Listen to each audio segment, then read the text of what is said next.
नमस्कार, श्री स्वामी समर्थ.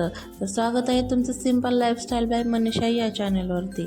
तर आज आहे ना देवपूजा वगैरे आवरली आणि त्याच्यानंतर आहे ना मी सकाळचं रुटीन तर तुमच्यासोबत शेअर केलेलंच आहे ना. कालच्या व्हिडिओमध्ये मी तुम्हाला सकाळचं रुटीन शेअर केलेलं आहे. तर आज आहे ना दुपारचं रुटीन मी शेअर करते, कारण की सकाळची ही कामं आवरली ना बाकीची पण बरीच कामं असतात आणि ती कामं काय एवढी काही म्हणजे दुपारची मी जास्ती करून दाखवत नाही. शक्यतो मी ना सध्या व्हिडिओ ना संध्याकाळची शेअर करत होती, कारण की सकाळचा ना साई पण एवढा जास्त किरकिर करतो आणि सकाळी कामाची घाई पण असते, त्यामध्ये व्हिडिओ काय मला शूट करणं होत नव्हतं.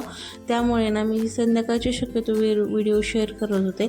पण आता ना सकाळची संध्याकाळची किंवा दुपारची कोणते व्हिडिओ असेल तर मी ते शेअर करायला सुरुवात करत आहे. तर इथे ना माझा ना गावाकडून भाजीपाला आला होता. तर गावाकडून माझे 2 नंबरची धीराणी जाऊ आहे ना गावाला गेली होती ना, त्यावेळेस ना सासूबाईंनी भाजीपाला दिला होता गावाकडून.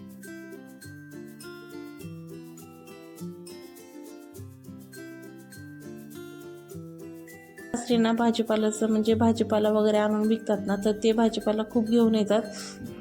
तर ते गुरुवार शुक्रवार भाजीपाला खूप घेऊन येतात. त्याच्यामुळे ना त्यांनी घरीच थोडासा भाजीपाला ठेवला होता, तो जरा सुकल्यासारखा झाला होता आणि त्यात ना 2 दिवस पिशवीमध्ये असल्यामुळे ना थोडासा असा घामेजल्यासारखा झाला होता. त्यामुळे म्हणलं चला वरती काढून थोडंसं हवेला ठेवूया आणि त्यानंतर धुवून आपलं फ्रीजमध्ये घालून ठेवूया.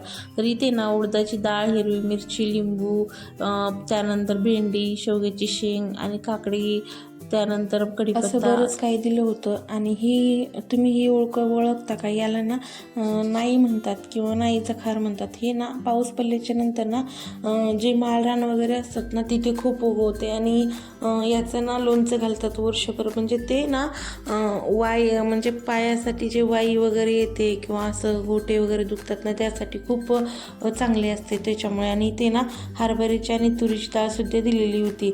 तर तेच मी ना आवरून ठेवत होते. तर भाजीपाला वगैरे काढून ठेवला. त्यानंतर म्हणलं डाळ पण आता भरून वगैरे ठेवावी, त्यासाठी मग थोडंसं आधी म्हणलं पहिलं चाळून बघावी.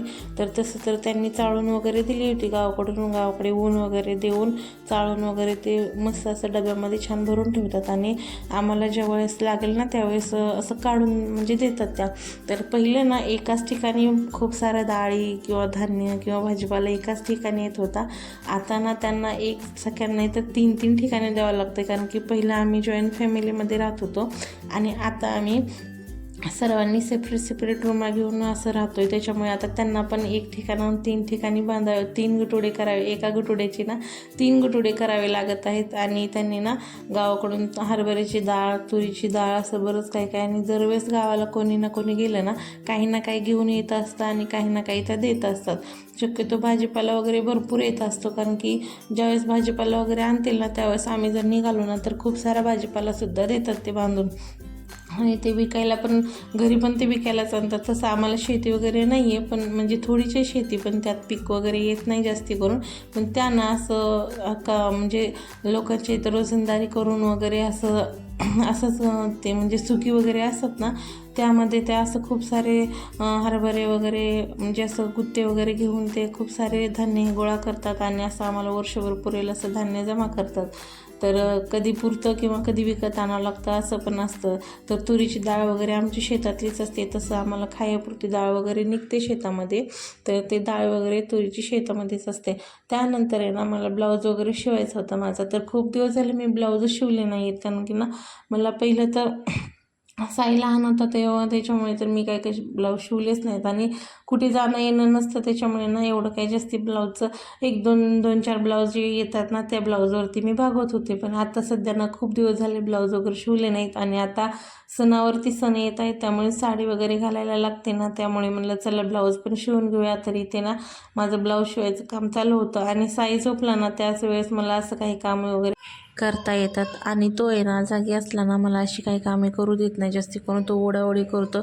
शक्यतो घरामध्ये आम्ही दोघेच असतो ना, त्याच्यामुळे ना त्याला असं खेळायला म्हणजे लहान सोबतीला एवढं कोणी नाही. दिवसभर मोठा मुलगा पण तो शाळेत जातो ना, त्याच्यामुळे ना याला दिवसभर मीच असते सोबती. त्याच्यामुळे ना हा काय असेल तो खेळायचं माझ्यासोबत असतो, ह्याच्यामुळे ना खूप त्रास देतो.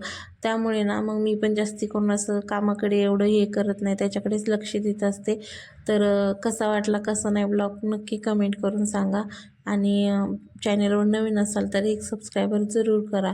तर चला भेटूया असंच एका नवीन ब्लॉगमध्ये. तोपर्यंत बाय.